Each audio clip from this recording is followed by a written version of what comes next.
আসসালামু আলাইকুম। আমি সাত সকালে ঘুম থেকে উঠে গরমের জন্য আমার নানুর বাসায় চলে আসছি। নানুর বাসা হচ্ছে হাতিরদিয়া হাতিরদিয়া আর হচ্ছে গ্রামের নাম হচ্ছে কোচেরচর। তো নানু বাসায় এসে মানে আমার নানু তারপরে নানা ভাই ওরা মারা গেছেন। তো আমার নানুর বাসায় আছে একমাত্র হচ্ছে আমার মেজো মামির দুইটা ছেলে আর হচ্ছে আমার মামা তো চাকরি করে অনেক দূরে। তো এখানে এত ভালো লাগে, নানু বাসায় আসলে শুধুমাত্র আমার মনে হয় যে আমি সেই আমার ছোটবেলায় যখন আসতাম আম্মুর সাথে, নানা নানু ছিল এখানে, মানে ফুললি হচ্ছে একটা অন্যরকম ভাইব। আর মামির রান্নার কোনো তুলনা হয় না। সকাল সকাল খুদের ভাত, তারপরে গরুর মাংস, কাঁঠালের বিচির ভর্তা, শুটকির ভর্তা, অমৃত একদম মাশাল্লাহ। আল্লাহর কাছে লাখ লাখ শুকর যে আমাদের মামির আমাদেরকে এত ভালোবাসে। তারপরে আমি আমার নানু বাসার বাইরে বেরিয়ে গেছি খাওয়া দাওয়া করে একটু সব কিছু দেখার জন্য। এই যে এটা হচ্ছে আমার নানু থাকতে এই করম চা গাছটা ছিল। এই করম চাটা এত টক, আমি একটা করম চা কোনো রকমের চাবাই জাস্ট ফেলছি। এটার মধ্যে একটা কষ থাকে, এই কষটা হচ্ছে আমি ফেলে দিয়ে, আমার তো আর কোনো কাজ নেই, আমি তো হচ্ছে একাই মা, তো আমি উল্টাপাল্টা কোনো কিছু করতেই পারি। তারপরে আমি চেয়ারের উপরে উঠে তারপর হচ্ছে এই করম চাটা পারছি। গাছটা অনেক বড়, বাট আমি করম চা হচ্ছে পৌঁছাইতে পারতেছিলাম না করম চা পর্যন্ত। এই যেখানে লটকন গাছ, মানে এই দিকে মাশাল্লাহ আমার নানু বাসায় সারা বছর কেউ নজর দিও না। মানে আমি যতবার সিজনে আসি আমার নানু বাসায় এরকম মজার মজার লটকন হয়ে থাকবে। এই সিজনে হচ্ছে এই সিজনটাই হচ্ছে আসার পারফেক্ট সময়, এই সিজনটাই আসি। মানে এখানে একটা গাছ আছে রুম থেকে, মানে আমাদের নানার যে রুমটা, খাওয়ার রুমটা, আমার নানা ভাই যে রুমে থাকতেন ওই রুমটা থেকে দেখা যায় ওই কাঁঠাল গাছটা হচ্ছে মজার কাঁঠাল গাছ বলে, মজার গাছ। এই গাছের কাঁঠাল এত মজার, এই এলাকাটায় এত মজার মজার কাঁঠাল হয়। যারা হচ্ছে কাঁঠাল পছন্দ করে, নরম কাঁঠাল, হালকা নরম, একটু নরম আর একটু শক্ত, তারপর হচ্ছে একদম চাল্লা কাঁঠাল, ওগুলা হচ্ছে অনেক ফেমাস এখানে। এই যে আমার ছোট মামাতো ভাই জারিফ, ও আমাকে বলতেছে জানো কিভাবে কাঁঠাল পাকা দেখে, ও নিজে নিজে টোকা দিতেছে, বলতেছে এভাবে এইভাবে দেখো, এইভাবে এইভাবে দেখে কাঁঠাল কিভাবে পাকে। আমি বলছি আচ্ছা ঠিক আছে, বুঝতে পারছি।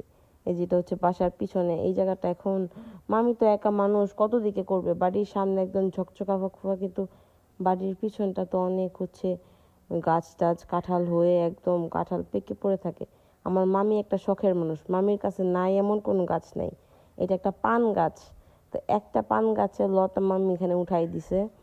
হ্যাঁ, মানে মামির সব কিছু দেখলে এত ভালো লাগে, মামি এত শখের একটা মানুষ। উনি এই দেখেন এই ছোট্ট একটা কাঁঠাল, কচি বা বাবু কাঁঠাল, তারপরে সাথে হচ্ছে একটা ম্যাচিওর কাঁঠাল, আর একটা দেখাবো এই গাছেরই একটা পাকা কাঁঠাল। যদিও আমি কাঁঠাল খাই না, তারপর আমরা মানে কাঁঠালটা বের করার সাথে সাথে আমরা বাহিরে চলে আসছি, ঘুরতে বাহিরে চলে গেছি। এই যে ও খুব কষ্ট করে কাঁঠালটা মনে হয় সকালবেলা যেই আন্টি কাজ টাজ করে দিয়ে যায় উনি একটু খাইছে, আর বাকিটা রইছে এই কাঁঠালটা। আমার নানু বাসায় কাঁঠালের একটা মেলা, জাস্ট কাঁঠালের মেলা। ওখানে আম, জাম, কাঁঠাল, ইভেন তো লিচু, করমচা, মানে এমন কোনো লটকল, এমন কোনো ফল নাই যে নাই, মাশাল্লাহ। এবার দেখেন আমাকে ঢঙ্গি আমরা একটু বাহিরে বের হয়ে একটু হচ্ছে রাস্তায় যাচ্ছিলাম, ওইদিকে হচ্ছে আমার আরও নানুদের বাসা আছে, ওখানে যে এখানে চলে আসছে ওদের সাথে দেখা করতে। আমরা আরও মামাতো ভাই আছে, ওরা মামাতো ভাই বোন ওরা আছে, ওরা মনে হয় সামনে বসে আছে। তো আমার এই বড় জিহাদ ও আমাকে নিয়ে আসতেছে, বলছে যে আসো ঘুরে আসি বাহির থেকে। কারেন্ট চলে গেছে এর মধ্যে। আর গ্রামের যে কারেন্ট যা করে আল্লাহ, মানে আমাদের এত উন্নত দেশে গ্রামের কারেন্টের এই অবস্থা। আর এখানে একটু বাতাস ছিল বলে একটু আরাম লাগতেছিল, জাস্ট অনেক শান্তি লাগতেছিল এখানে বাতাস ছিল বলে। এই জায়গাটা এত সুন্দর, মনটা এমনি ভালো হয়ে যায়, জাস্ট মনটা এমনি ভালো হয়ে যায়। এই যে ওরা গাছ থেকে কাঁঠাল পেড়ে মানে এখানে গেছি, এখানে ওরা কাঁঠাল পেড়ে সব ছেলে পেলে, মানে যারা আছে এলাকার সব ছেলে পেড়াল, মানে সবাই একসাথে বসে কাঁঠাল ভেঙে ভেঙে খাচ্ছে সব ছেলেরা। আর ওইখান থেকে কাঁঠাল পাকতেছে, সবগুলা কাঁঠাল একদম পাকা, একদম কুতকুতু পাকা, মানে একদম বেশি পাকা সবগুলো কাঁঠাল। তো আমার কাছে এত ভালো লাগছে, মানে ব্যাপারগুলা এত সুন্দর মাশাল্লাহ। নানু বাসায় নানু নানু নাই, তাও হচ্ছে গিয়ে মামি, তারপরে মামা আসলে যা করে আমাদের জন্য, লাইক আমি তো অনেক বছর পরে আসছি স্টে করার জন্য, এমনি হঠাৎ করে দেখা যায় আধা ঘন্টা 1 ঘন্টার জন্য এসে দেখে যাওয়া হয় শুধু মামাতো ভাইদেরকে। কিন্তু এভাবে যে 1 দিনের জন্য 2 দিনের জন্য থাকবো এরকম করে আসাটা হয় না আসলে। এই যে আমার এটা একটা মামাতো ভাই শাফিন, এই শাফিন হচ্ছে ওই ওদের গাছ থেকে হচ্ছে কাঁঠাল পাড়তেছিল। আবার এই কাঁঠালটা ইচ্ছা করে, এটা একটু পচে গেছে, ইচ্ছা করে একজন আরেকজনকে ঢিলাইতেছিল, ও নিচে ফালাইছে, ওরে ওর গায়ে দিছে, আবার ওর গায়ে দিছে। মানে আপনারা ভাবেন যে একটা মানুষ মানে একটু একটু সুন্দর সুন্দর, কত সুন্দর সুন্দর ওয়েদার, কত সুন্দর সুন্দর মানে ফিলিংস। এই যে তখন ঠান্ডা বাতাস আসতেছিল, মানে বৃষ্টি আসার পূর্বাভাস আর কি, ঠান্ডা ঠান্ডা বাতাস। আর সবাই তাড়াতাড়ি করে হচ্ছে, যতগুলো ছেলে ছিল মানে অনেকজন, ওরা এই নিজের এই কাঁঠালটা পেরে নিজের এখানে ভেঙে ভেঙে পরে কাঁঠালটা খাচ্ছে। 2টা কাঁঠাল খেয়ে ফেলছে ওরা, জাস্ট কত কত কত কত করে কাঁঠাল খেয়ে ফেলছে। আর আমার এই নরম কাঁঠাল ভালো লাগে না আর কি, আমি কাঁঠাল পছন্দ করি না, কাঁঠালের ঘ্রাণও আমার ভালো লাগে না। বাট ওদের খাওয়া দেখে আমার কাছে এত ভালো লাগতেছিল, আমাকে জোর করে আমার ভাই আমাকে হচ্ছে 2টা বলছে যে একটা কোষ নাও, পর আমি জাস্ট নিয়ে একটু মুখে টেস্ট নিয়ে আবার হচ্ছে ফেলে দিছি। বাট আমার কাঁঠাল পছন্দ না, আমি কাঁঠাল খেতে পারি না, কিন্তু ওরা কি সুন্দর করে খাচ্ছিল।